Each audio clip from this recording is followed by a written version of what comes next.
ಶ್ರೀ ಕೋದಂಡರಾಮೋತ್ಸವ ಸಮಿತಿ ವತಿಯಿಂದ ಮಡಿಕೇರಿಯ ಮಲ್ಲಿಕಾರ್ಜುನ ನಗರದ ಶ್ರೀ ಕೋದಂಡರಾಮ ದೇವಾಲಯದಲ್ಲಿ 37ನೇ ವರ್ಷದ ಶ್ರೀರಾಮೋತ್ಸವ ಹಾಗೂ ದ್ವಿತೀಯ ವರ್ಷದ ಪುನರ್ ಪ್ರತಿಷ್ಠಾಪನಾ ಮಹೋತ್ಸವ ಇದೇ ಮಾರ್ಚ್ 26 ಮತ್ತು 27ರಂದು ವಿಜೃಂಭಣೆಯಿಂದ ನಡೆಯಲಿದೆ. ಈ ಕುರಿತು ಮಡಿಕೇರಿಯಲ್ಲಿ ಸುದ್ದಿಗೋಷ್ಠಿಯಲ್ಲಿ ಮಾತನಾಡಿದ ಶ್ರೀ ಕೋದಂಡರಾಮೋತ್ಸವ ಸಮಿತಿ ಅಧ್ಯಕ್ಷ ಕೆಎಂ ಗಣೇಶ್ 2 ದಿನಗಳ ಕಾಲ ನಡೆಯುವ ಧಾರ್ಮಿಕ ವಿಧಿವಿಧಾನಗಳ ಕುರಿತು ಮಾಹಿತಿ ನೀಡಿದರು. ಮಾರ್ಚ್ 26ರಂದು ಸಂಜೆ 5 ಗಂಟೆಗೆ ಶ್ರೀರಾಮೋತ್ಸವದ ಅಂಗವಾಗಿ ಮಡಿಕೇರಿಯ ಗಾಂಧಿ ಮೈದಾನದಿಂದ ನಗರದಲ್ಲಿ ಭವ್ಯ ಮೆರವಣಿಗೆ ಸಾಗಲಿದೆ. ಮೆರವಣಿಗೆ ಸಂದರ್ಭ ವಿಶೇಷ ಪಲ್ಲಕ್ಕಿಯಲ್ಲಿ ಆಸೀನಗೊಂಡ ಶ್ರೀ ಕೋದಂಡರಾಮ ಪರಿವಾರ ಉತ್ಸವ ಮೂರ್ತಿಯನ್ನು ಹೊತ್ತು ನಗರದ ಮುಖ್ಯ ರಸ್ತೆಗಳಲ್ಲಿ ತೆರಳಲಾಗುತ್ತದೆ. ವಿವಿಧ ಆಕರ್ಷಕ ನೃತ್ಯ, ಚಂಡೆವಾದ್ಯ ಸಹಿತ ಸಾಂಸ್ಕೃತಿಕ ಕಲಾ ತಂಡಗಳು, ಕಲಶ ಹೊತ್ತ ಮಹಿಳೆಯರು, ವಿವಿಧ ತಂಡಗಳಿಂದ ಭಜನೆಯೊಂದಿಗೆ ಮೆರವಣಿಗೆ ಸಾಗಲಿದೆ. ಮಹದೇವಪೇಟೆಯ ಬನ್ನಿ ಮಂಟಪದವರೆಗೆ ತೆರಳಿ ಅಲ್ಲಿಂದ ಶ್ರೀ ಕೋದಂಡರಾಮ ದೇವಾಲಯವನ್ನು ಸೇರಲಿದೆ. ಅಂದು ರಾತ್ರಿ ದೇವಾಲಯದ ಆವರಣದಲ್ಲಿ ಭಕ್ತರಿಗೆ ಉಪಹಾರದ ವ್ಯವಸ್ಥೆ ಮಾಡಲಾಗಿದೆ ಎಂದರು. ಮಾರ್ಚ್ 27ರಂದು ಬೆಳಗ್ಗೆ 8 ಗಂಟೆಯಿಂದ ದೇವಾಲಯದ ಆವರಣದಲ್ಲಿ ಕ್ಷೇತ್ರ ತಂತಿಯವರಾದ ವೇದಮೂರ್ತಿ ಶ್ರೀಕೃಷ್ಣ ಉಪಾಧ್ಯಾಯ ನೇತೃತ್ವದಲ್ಲಿ ಶ್ರೀರಾಮನವಮಿ ಮತ್ತು ದೇವಾಲಯದ ಪುನರ್ ಪ್ರತಿಷ್ಠಾಪನಾ ಉತ್ಸವದ ಅಂಗವಾಗಿ ವಿವಿಧ ಧಾರ್ಮಿಕ ಹಾಗೂ ವೈದಿಕ ಕಾರ್ಯಗಳು ಜರುಗಲಿವೆ. ಮಧ್ಯಾಹ್ನ 12:30 ಗಂಟೆಗೆ ಮಹಾಪೂಜೆ, ಮಂತ್ರಾಕ್ಷತೆ, ತೀರ್ಥ ಪ್ರಸಾದ, ಕೋಸಂಬರಿ ಪಾನಕ ವಿತರಣೆಯಾಗಲಿದೆ. ಭಕ್ತಾದಿಗಳಿಗೆ ಅನ್ನ ಸಂತರ್ಪಣೆ ವ್ಯವಸ್ಥೆ ಕಲ್ಪಿಸಲಾಗಿದೆ. ಸಂಜೆ 5ರಿಂದ 7ರವರೆಗೆ ವಿವಿಧ ಭಜನಾ ತಂಡಗಳಿಂದ ಭಜನೆ ನಡೆಸಲಾಗುತ್ತದೆ. ಸಂಜೆ 7 ಗಂಟೆಗೆ ಧಾರ್ಮಿಕ ಪ್ರವಚನ ನಡೆಯಲಿದೆ. ರಾತ್ರಿ ಭಕ್ತಾದಿಗಳಿಗೆ ಉಪಹಾರದ ವ್ಯವಸ್ಥೆ ಮಾಡಲಾಗಿದೆ. ಸುಮಾರು 5,000 ಭಕ್ತರು ಸೇರುವ ನಿರೀಕ್ಷೆ ಇದೆ ಎಂದು ಕೆಎಂ ಗಣೇಶ್ ವಿವರಿಸಿದರು. ವಿವಿಧ ಆಕರ್ಷಕ ನೃತ್ಯ, ವಾದ್ಯ ಸಹಿತ ಸಾಂಸ್ಕೃತಿಕ ಕಲಾ ತಂಡಗಳು ಮತ್ತು ಕಳಸ ಹೊತ್ತ ಮಹಿಳೆಯರು ಮತ್ತು ನಮ್ಮ ಎಲ್ಲ ಭಕ್ತಾದಿಗಳು, ಸಾರ್ವಜನಿಕರು ಕೂಡ ಸುಮಾರು 5,000 ಜನ ಸೇರ್ಬೋದು ಅಂತ ಹೇಳುವಂಥ ಅಂದಾಜನ್ನು ನಾವು ಹಾಕಿದ್ದೀವಿ. ಕಳೆದ ವರ್ಷವೂ ಕೂಡ ಬಹಳ ಜನ ಸಹಕಾರ ಕೊಟ್ಟಿದ್ದಾರೆ. ಈ ವರ್ಷ ಕೂಡ ಬಹಳ ಜನ ಸಹಕಾರವನ್ನು ಕೊಡ್ತಾ ಇದ್ದಾರೆ. ಸೊ ಅಲ್ಲಿಂದ ಹೊರಟು ಸಂಜೆ 8 ಗಂಟೆಗೆ ದೇವಾಲಯದ ಆವರಣವನ್ನು ನಾವು ಸೇರ್ತೀವಿ. ಅಲ್ಲಿಂದ ಅನ್ನ ಸಂತರ್ಪಣೆ ಕಾರ್ಯಕ್ರಮ ಇದೆ. ಮಾರನೇ ದಿನ ಬೆಳಿಗ್ಗೆ ಅಂದರೆ ತಾರೀಕು 22ರ ಬೆಳಿಗ್ಗೆ 8 ಗಂಟೆಗೆ ದೇವಾಲಯದ ಆವರಣದಲ್ಲಿ ಕ್ಷೇತ್ರ ತಂತ್ರಿಯವರಾದ ವೇದಮೂರ್ತಿ ಶ್ರೀ ಕೃಷ್ಣ ಉಪಾಧ್ಯಾಯ ಅವರ ನೇತೃತ್ವದಲ್ಲಿ ಶ್ರೀ ರಾಮನವಮಿ ಮತ್ತು ದೇವಾಲಯದ ಪುನರ್ ಪ್ರತಿಷ್ಠಾಪನಾ ಉತ್ಸವದ ಅಂಗವಾಗಿ ವಿವಿಧ ಧಾರ್ಮಿಕ ಮತ್ತು ವೈದಿಕ ಕಾರ್ಯಗಳು ಅವತ್ತು ಜರುಗುತ್ತದೆ. ಆ ದಿನ ಬೆಳಿಗ್ಗೆ ಗುರು ಗಣಪತಿ ಹೋಮ, ಮಹಾಸಂಕಲ್ಪ, ಮಹಾಗಣಪತಿ ಹೋಮ, ನವಗ್ರಹ ಹೋಮ, ರಾಮತಾರಕ ಹೋಮ, ತತ್ವಕಲಾ ಹೋಮ, ಶಾಂತಿ ಹೋಮ, ಪುನರ್ಪುತಿ, ಪಂಚಾಮೃತ ಅಭಿಷೇಕ, ನವಕ ಪ್ರಧಾನ, ಕಲಾಭಿಷೇಕ, ಕುಂಭಾಭಿಷೇಕ ನಡೆಯಲಿದೆ. ಅಲ್ಲದೆ ದೇವಾಲಯದ ಹೊರಗಡೆ 11 ಗಂಟೆಗೆ ದೇವ ನೃತ್ಯ ಕಾರ್ಯಕ್ರಮ ಇದೆ. ಮತ್ತು 12:30 ಗಂಟೆಗೆ ಮಹಾಪೂಜೆಯನ್ನು ಮಾಡ್ತಾ ಇದ್ದೀವಿ. ಅಲ್ಲಿಂದ ಮಂತ್ರಾಕ್ಷತೆ, ತೀರ್ಥ ಪ್ರಸಾದ ನಡೆದ ಮೇಲೆ ಅನ್ನ ಸಂತರ್ಪಣೆ ಮತ್ತು ಕೋಸಂಬರಿ ಪಾನಕ ವಿತರಣೆ ನಡೆಯುತ್ತೆ. ಅದಾದಮೇಲೆ ಸಂಜೆ 5ರಿಂದ 7 ಗಂಟೆಯವರೆಗೆ ವಿವಿಧ ಭಜನಾ ತಂಡಗಳಿಂದ ಭಜನೆಯನ್ನು ಕೂಡ ಮಾಡ್ತಾ ಇದ್ದೀವಿ. ಬಳಿಕ 7 ಗಂಟೆಯಿಂದ ಬೆಂಗಳೂರು ಹಳಸೂರಿನ ರಾಮಕೃಷ್ಣ ಶ್ರೀ ಕೋದಂಡರಾಮ ದೇವಾಲಯ ಟ್ರಸ್ಟ್ನ ಪ್ರಧಾನ ಸಲಹೆಗಾರ ಜಿ ರಾಜೇಂದ್ರ ಮಾತನಾಡಿ, ಕೊಡಗು ಜಿಲ್ಲೆಯಲ್ಲಿ ರಾಮನವಮಿ ಆಚರಣೆಯ ಪರಿಕಲ್ಪನೆಯನ್ನು ಮೊದಲು ಹುಟ್ಟುಹಾಕಿದ್ದು ಶ್ರೀ ಕೋದಂಡರಾಮ ದೇವಾಲಯ ಎಂದು ತಿಳಿಸಿದರು.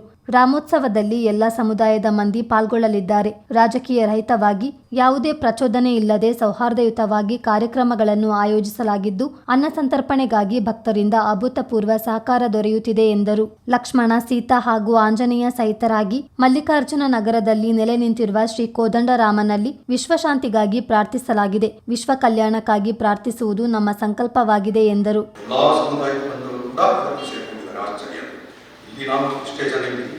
ನಮ್ಮ ಸಮಿತಿಯಲ್ಲಿ ಎಲ್ಲ ನಗರದ ಅನೇಕ ಬಾಂಧವರಿದ್ದಾರೆ. ಜಾತಿ ಮತ ರಾಹಿತ್ಯವಾಗಿ ಜನಗಳು ಎಲ್ಲ ನಾವು ಕಲೆಕ್ಷನ್ ಹೋದಾಗ ಯಾರು ಮುಖ ಮಾಡಿ ಮಾತಾಡೋದಿಲ್ಲ, ಎಲ್ಲರೂ ನೋಡ್ತಾರೆ, ಎಲ್ಲರೂ ಭಾಗವಹಿಸ್ತಾರೆ.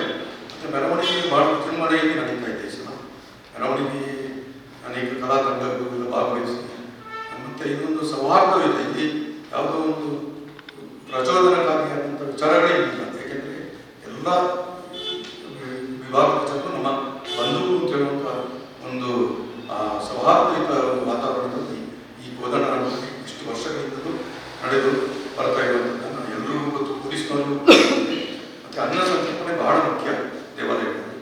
ಹಾಗಾಗಿ ಅದಕ್ಕೆ ಅಕ್ಕಿಗಳು ಬಹಳ ಸುರಿಮಳೆ ರೀತಿಯಲ್ಲಿ ಬರ್ತಾ ಇದೆ. ನಮಗೆ ಎಲ್ಲ ಪದಾರ್ಥಗಳು ಬರ್ತಾ ಇದೆ. ಜನರು ತಾವೇ ಒಂದು ಉತ್ಸಾಹದಲ್ಲಿ ತಂದು ಕೊಡ್ತಾ ಇರುವಂಥದ್ದನ್ನು ಅದೊಂದು ವಿಶೇಷ. ಮತ್ತು ಈ ಕೋದಂಡರಾಮ ದೇವಸ್ಥಾನ ಅಂತ ಇಲ್ಲಿ ಕೊಡಗಿನಲ್ಲಿ ಇಲ್ಲವೇ ಇಲ್ಲ. ಇದು ಸತ್ಯ. ಎಲ್ರಿಗೂ ಆಶ್ಚರ್ಯ ಆಗ್ಬೋದು. ರಾಮ ದೇವಾಲಯಗಳು, ರಾಮಲಿಂಗೇಶ್ವರ ದೇವಾಲಯಗಳು ಮತ್ತು ರಾಮನ ಹೆಸರಿನ ದೇವಾಲಯಗಳಿದೆ. ಎಲ್ಲಿಯೂ ಕೋದಂಡರಾಮ ಪ್ರತಿಷ್ಠಿತ ಇಲ್ಲ. ಇದು ಮಲ್ಲಿಕಾರ್ಜುನ ನಗರದಂತಹ ಒಂದು ಪ್ರದೇಶದಲ್ಲಿ ವಿಶೇಷವಾಗಿ ನೆಲೆ ನಿಂತಿದೆ. ಯಾಕೆಂತ ಹೇಳಿದ್ರೆ ಕೋದಂಡರಾಮ ಅಂದರೆ ಶ್ರೀರಾಮ, ಲಕ್ಷ್ಮಣ, ಹನುಮಂತ್, ಸೀತಾ ಸಹಿತನಾಗಿ ನೆಲೆ ನಿಂತಿರುವಂಥದ್ದು ಇದೊಂದೇ ದೇವಸ್ಥಾನ. ಅದು ಪ್ರತಿಷ್ಠಿತ. ಹಿಂದೆ ಬೇದಾರ ಸ್ವಾಮೀಜಿಯವರು ಪ್ರತಿಷ್ಠಾಪನೆ ಮಾಡಿದರು ಪ್ರಾರಂಭದಲ್ಲಿ. ನಂತರ ಎರಡನೇ ಬಾರಿ ನಮ್ಮ ವೇದಮೂರ್ತಿ ನಮ್ಮ ಕೃಷ್ಣೋಪಾಧ್ಯಾಯರ ಮೂಲಕ ಪ್ರತಿಷ್ಠಾಪನೆ ಆಯಿತು. ಈ ಬೋಧ ಸ್ವರೂಪಾನಂದ ಸ್ವಾಮೀಜಿಯವರನ್ನು ನಾವು ಕರೀಲಿಕ್ಕೆ ಉದ್ದೇಶ ಇದೆ. ಅವರು ಹಿಂದೆ ಕೊರೋನಾ ಸಂದರ್ಭದಲ್ಲಿ ಇಡೀ ಪೊನ್ನಂಪೇಟೆ ಆಶ್ರಮದ ಅಧ್ಯಕ್ಷರಾಗಿದ್ದರು. ಅವರು ಇಡೀ ಕೊಡಗಿನಲ್ಲಿ ಎಷ್ಟು ಸಾವಿರಾರು ಮಂದಿಗೆ ಆಹಾರ ವಿತರಣೆಯನ್ನು ಮಾಡಿದರು. ಆಹಾರ ಪದಾರ್ಥ ಚೀಲಗಳು, ಕುಂಬಳಕಾಯಿಯನ್ನು ಕೂಡ ಕೊಟ್ಟಿದ್ದಾರೆ. ಒಂದು ಇಡೀ ಕುಂಬಳಕಾಯಿಯನ್ನು ಮನೆಗೆ ಕೊಟ್ಟಿದ್ದಾರೆ ಎಲ್ಲರಿಂದ ತರಿಸಿ.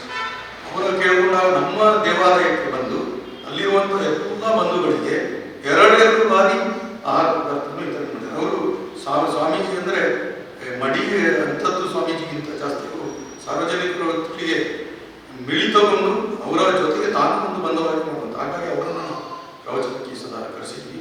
ಇಂಥ ಒಂದು ವಾತಾವರಣದಲ್ಲಿ ಈ ದೇವಾಲಯ ನಡೀತಾ ಇದೆ. ಹಾಗಾಗಿ ಎಲ್ಲರೂ ಕೂಡ ಟ್ರಸ್ಟ್ನ ಮಾಜಿ ಅಧ್ಯಕ್ಷ ಎಚ್ ಮಂಜುನಾಥ್ ಮಾತನಾಡಿ, ಶ್ರೀ ಕೋದಂಡರಾಮ ದೇವಾಲಯ ಅತ್ಯಂತ ಶಕ್ತಿಶಾಲಿ ಕ್ಷೇತ್ರವಾಗಿದ್ದು ಹೊರ ರಾಜ್ಯ ಮತ್ತು ಹೊರ ಜಿಲ್ಲೆಯಿಂದ ಹೆಚ್ಚಿನ ಸಂಖ್ಯೆಯ ಭಕ್ತರು ಆಗಮಿಸುತ್ತಾರೆಂದು ಹೇಳಿದರು. ಈಗ ನಾವು ಇಂದಿನ ರಾಮನವಮಿ ಆಚರಣೆ ಕೂಡ ಸಾಲ ಹೇಳಿದ ಅಧ್ಯಕ್ಷ ಹೇಳಿದಾಗೆ ರಾಮನವಮಿ ಹಿಂದೆ ನಾವು 36 ವರ್ಷದಿಂದ ಹಿಂದಿನ ಆಚರಿಸ್ಕೊ ಬರ್ತೇವೆ.